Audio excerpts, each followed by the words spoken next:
I'll show you how to utilize the WooCommerce Wholesale Lead Capture plugin by WP.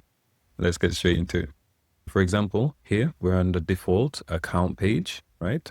Generated by WooCommerce, but you might notice a few things. It looks slightly different. When it comes to our registration page, here, we're actually extending the registration for our B2B customers. By default, the registration page will look something basic like this. You'll just have the email and their password. But when it comes to our B2B customers, we'll require a few additional information from them.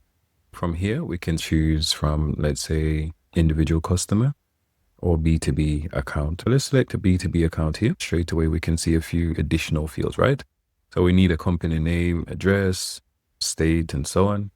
Throughout the video, I'll show you how you can extend and customize the functionality of this registration page to capture user intent on your website.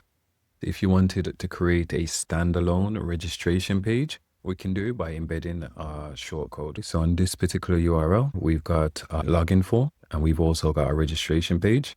And we can use this for our B2B customers only. To achieve all this, we'll be using the WholesaleWP plugin. So just head over to wholesalewp.com.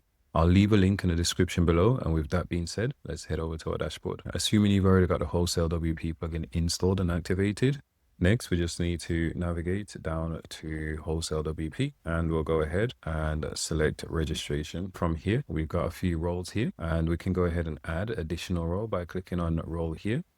This will allow us to group our B2B customers into different brackets. When we navigate over to registration field, here we've got a few additional fields, right? So we've got the name, company name, etc., tax number, and this is shown to all user role. Let's edit this field so we can add the field name here. The number, the field type is just a simple text input. We can add a placeholder text as well. And here we get to specify who we want to display it to. So I'm going to actually display this to our B2B customers only. Is it required? Yes. We get to choose if it's editable. And then here it says, do we want to reuse this field on the checkout page? No, keep it separate, or we can actually include it on the checkout page as well. Once we're happy with everything, we'll just click publish in your case, but update in mine, since I'm updating an existing field.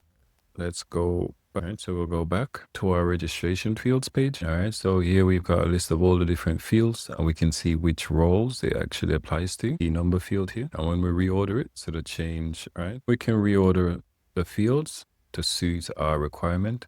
And as I said here, we can see which roles it applies to. So if it's role specific, then it will say here. And on this preview form, if we select the user group, we can see a preview of how our form will actually look for that customer segment. All right, so before we wrap up this video, I want to just quickly show you. So I've created a brand new page here. And as you can see, we've just got this shortcode here, which says WholesaleWP, right? So this is how we get our login page and our registration page, so we can create a whole separate flow for our B2B customers. Before we close out this video, let's head back over to where it says roles here, and let's click on this B2B role, for example.